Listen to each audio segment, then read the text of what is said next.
ఒక్కసారి కొమ్మూరి గోల్డ్ కి కాల్ చేయండి. తాకట్లో ఉన్న మీ బంగారాన్ని విడిపించి మార్కెట్ ప్రైస్ కి వాళ్ళు కొనుక్కుని మిగతా డబ్బులు మీకు ఇచ్చేస్తారు. బ్రేకింగ్ న్యూస్ చూస్తున్నాం. మనం టీవీ స్క్రీన్ పై పశ్చిమాసియాలో యుద్ధం ముదురుతున్న తరుణంలో అమెరికా అధ్యక్షుడు డొనాల్డ్ ట్రంప్ చేసిన వ్యాఖ్యలు అంతర్జాతీయ రాజకీయాల్లో పెను దుమారం రేపుతున్నాయి.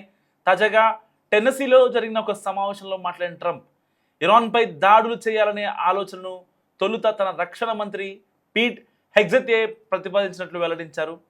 సో మీరే కదా ముందు ప్రతిపాదన తెచ్చిందంటూ నేరుగా ఆయన్ను చూస్తూ చెప్పారు.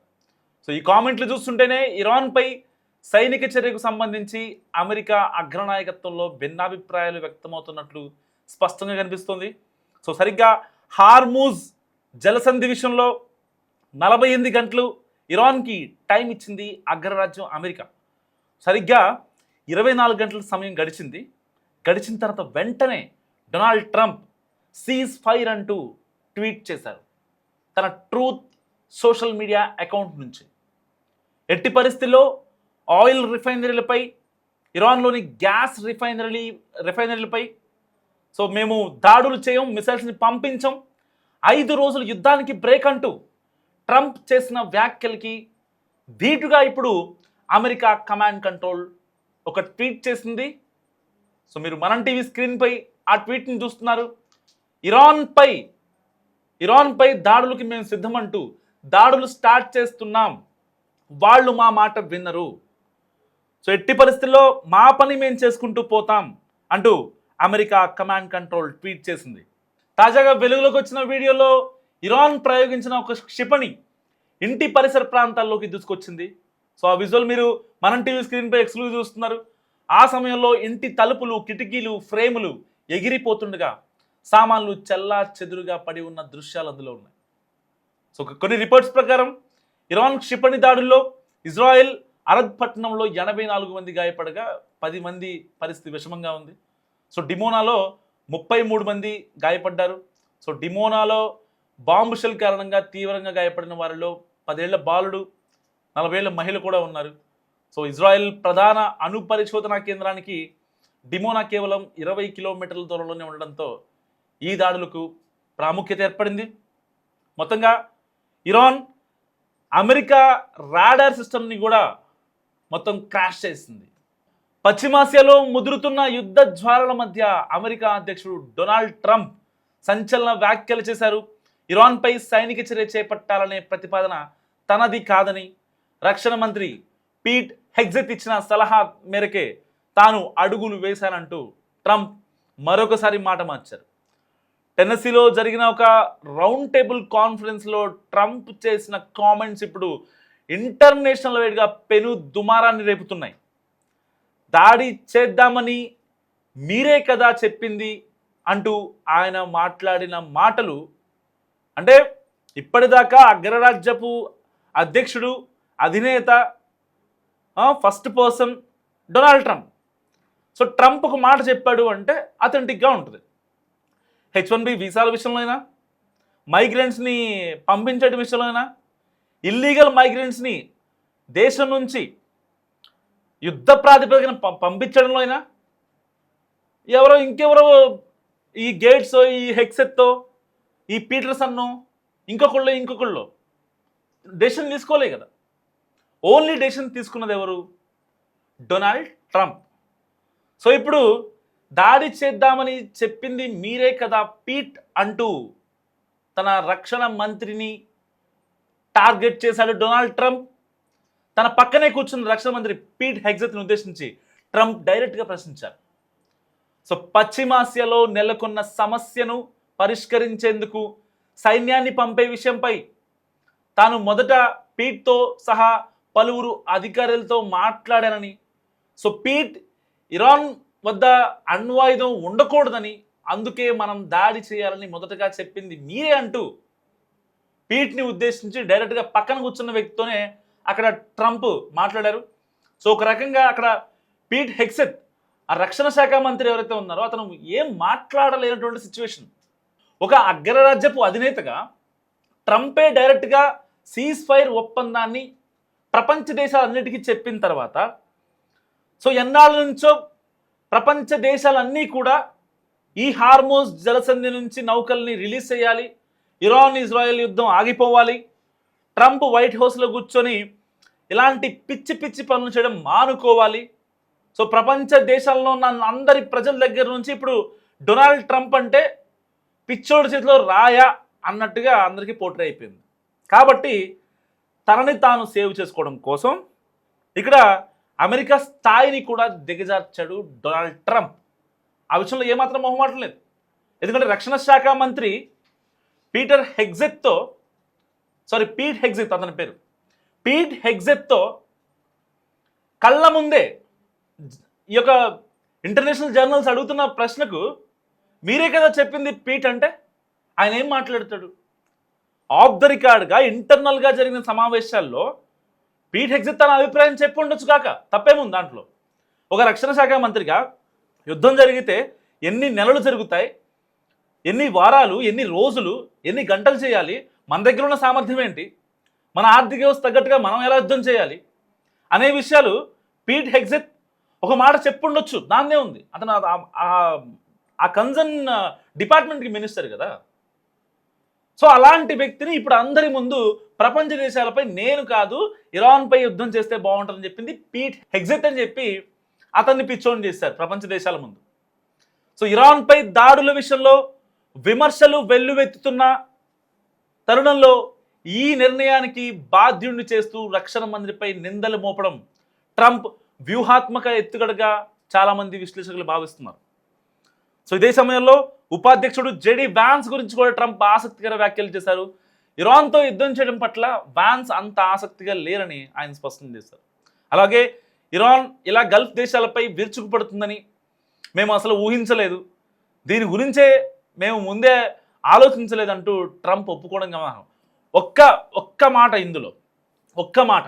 ఎందుకంటే ఇక్కడ రక్షణ శాఖ మంత్రిని పిచ్చోన్ చేశాడు, అండ్ అమెరికా ఉపాధ్యక్షుడు జేడీ వ్యాన్స్ గురించి కూడా డొనాల్డ్ ట్రంప్ మళ్ళీ ఒకసారి పిచ్చోన్ చేశాడు. పాప ఆయన కూడా ఇరాన్పై యుద్ధం చేయడం జేడీ వ్యాన్స్కి ఇష్టం లేదంటే మరి అలాంటప్పుడు నువ్వు ఎందుకు పంపించావు?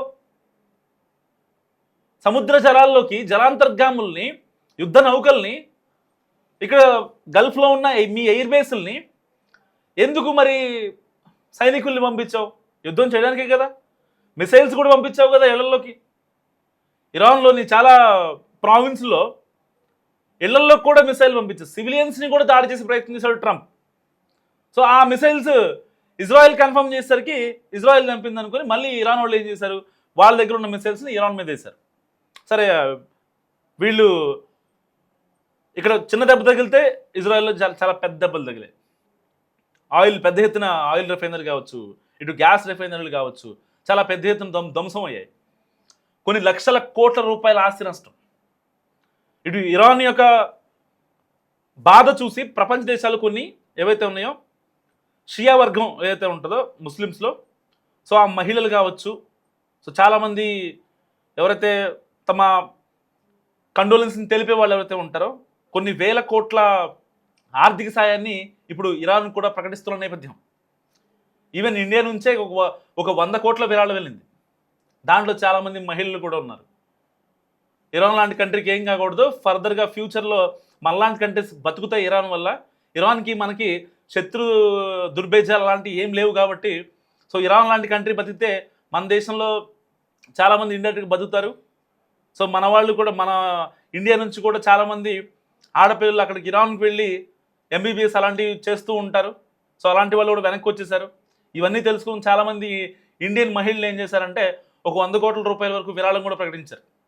సరే, ఇరాన్ కోసం ఆబ్వియస్లీ ఇరాన్ మన నౌకల్ని పంపించేస్తుంది హార్ముజ్ స్ట్రైట్ నుంచి. మన ఇండియన్ ఫ్లాగ్ కనిపిస్తే షిప్కి వెళ్ళిపోండి, మీరు ఇబ్బంది ఏం లేదు, మీరు ప్రశాంతంగా వెళ్ళిపోండి అంటూ సిగ్నల్ ఇచ్చేస్తుంది. సో ఇక్కడ నష్టం ఎవరికి వస్తుంది అంటే, ఇక్కడ ప్రస్తుతానికి అక్కడ ఆ రోజున కొన్ని షిప్లు బ్లాక్ అయ్యాయి కాబట్టి ఇప్పుడు ఉన్న యొక్క కమర్షియల్ గ్యాస్ కష్టాలు కావచ్చు, అండ్ ఎల్పిజి, ఎల్ఎన్జి ఈ కష్టాలు. వాస్తవానికి అక్కడ అది కొంచెం ముందే జరిగితే, ఇరాన్ విదేశాంగ శాఖకి భారత విదేశాంగ శాఖకి ఆ చర్చలు కనుక ముందే జరిగితే ఇంకొంచెం ముందుగా వచ్చేవాళ్ళేమో బేసిక్గా. సో ఇలాంటి కాన్సిక్వెన్సెస్లో ఇప్పుడు డొనాల్డ్ ట్రంప్ ఒక రకంగా చాలా double game and mind game, ఒక స్ట్రాటజికల్ గేమ్ ఆడుతున్నారని చెప్పడంలో ఏమాత్రం సందేహం లేదు. ఎందుకు సందేహం లేదు అంటే, ఇప్పుడు ఆల్రెడీ యుద్ధం జరుగుతుంది, ఆల్రెడీ ఒక పక్క చర్చలు జరుగుతున్నాయి. చర్చలు జరుగుతున్న తర్వాత కూడా ఇక్కడ సీజ్ ఫైర్ ఒప్పందం మాట్లాడాడు. సీజ్ ఫైర్ ఒప్పందం మాట్లాడి మళ్ళీ తర్వాత టెన్నెసీలో జరిగిన ఒక ఈవెంట్లో వీళ్ళు ఒక పక్క మాట్లాడుతుండగానే ఇక్కడ నుంచి అమెరికన్ కమాండ్ కంట్రోల్ నుంచి ట్వీట్ వచ్చింది. మేము ఇరాన్పై యుద్ధం చేస్తున్నాం, యుద్ధాన్ని ఆపబోం, ఇరాన్ మా మాట వినదు, మాకు ఆన్సర్ చెప్పదు, మా డూస్ అండ్ డోంట్స్ని వాళ్ళు యాక్సెప్ట్ చెయ్యరు అని చాలా క్రిస్టల్ క్లియర్గా చెప్పింది. సరిగ్గా అదే టైంకి ఇక్కడ టెన్నెసీలో, వాషింగ్టన్ దగ్గర ఉన్న టెన్నెసీలో ఈ యొక్క జెడీ వాన్స్, రక్షణ శాఖ మంత్రి పీట్ హెగ్సెత్ అండ్ అమెరికా అధ్యక్షుడు డొనాల్డ్ ట్రంప్, వీళ్ళు ముగ్గురు కలిసి ఒక ప్రెస్ మీట్ పెట్టారు, ప్రెస్ని అడ్రస్ చేశారు. సో అక్కడ ఒక ఇంటర్నేషనల్ జర్నల్ ఒక క్వశ్చన్ అడిగారు, సార్ మీరే కదా యుద్ధాన్ని ఆపేస్తామని చెప్పింది, 5 రోజులు బ్రేక్ ఇస్తామని చెప్పారు, ఆల్రెడీ నిన్న చేసిన మీరు సీజ్ ఫైర్ ట్వీట్లో కూడా దాదాపుగా 2 రోజుల నుంచి చర్చలు జరుగుతున్నాయి అని మొత్తం మీరే చెప్పారు అని చెప్పి షార్ట్ కట్లో ఒక జర్నలిస్ట్ ఒక క్వశ్చన్ అడిగాడు అనమాట. సో దానికి ఆయన ఇచ్చిన సమాధానం ఏంటో తెలుసా, అది నిన్న, దట్స్ ఎస్టర్డే, అది నిన్న అనుకుంటూ చాలా వ్యంగ్యంగా మాట్లాడాడు. సరే, జర్నలిస్ట్ని వ్యంగ్యంగా మాట్లాడాడు, ఫైన్, ఓకే, ఇదంతా కాదు, పక్కన పెట్టేద్దాం. ప్రపంచ దేశాల ఒక పీస్ కన్నా ఎవరి మనోభావాలు ఇక్కడ సరే కొంచెం పక్కన పెట్టేద్దాం అనుకోండి, అది వేరే మ్యాటర్. అక్కడ ఆయన మాట్లాడిన తీరు, అక్కడ రక్షణ శాఖ మంత్రి పీట్ హెగ్సెత్ పైన మాట్లాడిన తీరు, ఇటు అమెరికా ఉపాధ్యక్షుడు జేడీ వాన్స్ కంట ఇరాన్పై యుద్ధం చేయడం ఇష్టపట, రక్షణ శాఖ మంత్రికి ఏమో మీరే కదా నాకు చెప్పిందని అందరి ముందు అంటే, అసలు అక్కడ డొనాల్డ్ ట్రంప్ ఉద్దేశం లేకుండా ఇరాన్ వైపుగా అమెరికన్ షిప్పులు, యుద్ధ నౌకలు, పెద్ద పెద్ద క్షిపణులు, ఇంత బలగం, ఇంతమంది సైనికులు, పారామిలిటరీ బలగాలు, ఇవన్నీ అమెరికా నుంచి వచ్చేవాళ్ళ గల్ఫ్ దేశాలకి. మళ్ళీ ఏమంటాడు, గల్ఫ్ దేశాలంట చాలా నష్టపోయినాయి అంట. ఓకే, ఆబ్వియస్లీ నష్టపోయినాయి. అమెరికా ఇరాన్పై దాడి చేస్తే ఇరాన్ ఏం చేస్తుంది, గల్ఫ్ దేశాలని అసలు నానా తిప్పలు పెట్టింది, 10 చెరువులు నీళ్ళు తాగిచ్చింది గల్ఫ్ దేశాలకి. ఎందుకంటే గల్ఫ్ దేశాల ప్రజలు ఇప్పుడు అసలు అమెరికాకి మనం ఎందుకు లాయల్గా ఉండాలి, వాళ్ళు మనం చేసింది ఏం లేదు, పెట్టింది ఏం లేదు, మనం ఎందుకు లాయల్గా ఉండాలని గల్ఫ్ దేశాధినేతలతో వాళ్ళతో గొడవ. అక్కడ ప్రజలు ఆందోళన చేస్తున్నారు, ఆందోళనలు ఇవన్నిటికంటే అనుక్షణం భయపడుతున్నారు. సో ట్రంప్ తనపై చేసిన వ్యాఖ్యలపై ఇటు అమెరికా రక్షణ మంత్రి పీట్ హెగ్సెత్ ఇప్పటి వరకు ఎలాంటి అఫీషియల్గా రియాక్షన్ ఇవ్వలేదు. సో మొత్తానికి ఇరాన్ యుద్ధం విషయంలో అమెరికా అగ్రనాయకత్వంలో స్పష్టమైన ఏకాభిప్రాయం లేదని, ఒకరిపై ఒకరు నిందలు వేసుకునే స్థాయికి విభేదాలు చేరాయని ట్రంప్ చేసిన వ్యాఖ్యలే చెప్తుండగా అంతా ఆశ్చర్యం వ్యక్తం చేస్తున్నారు. ఇరాన్పై అమెరికా ఇజ్రాయెల్ యుద్ధం తారాస్థాయికి చేరుతోంది. ఇరు దేశాల దాడులు ప్రతిదాడులతో పశ్చిమాసియా దేశాల్లో నిప్పులు వర్షం కురుస్తోంది. తాజాగా ఇరాన్ దక్షిణ ప్రాంతంలో నంతాజ్ అణు కేంద్రాన్ని లక్ష్యంగా ఇజ్రాయెల్ క్షిపణి దాడులు చేసింది. అందుకు ప్రతీకారంగా ఇరాన్ ఇజ్రాయెల్లోని డిమోనా, అరద్ నగరాలపై క్షిపణులతో విరుచుకుపడింది. ఇరాన్ జరిపిన క్షిపణి దాడిలో అనేక భవనాలు శిథిలమయ్యాయి. క్షిపణుల దాడి సమయంలో ఇంట్లో ఉన్న ప్రజలు బిక్కుబిక్కుమంటూ గడుపుతున్నారు.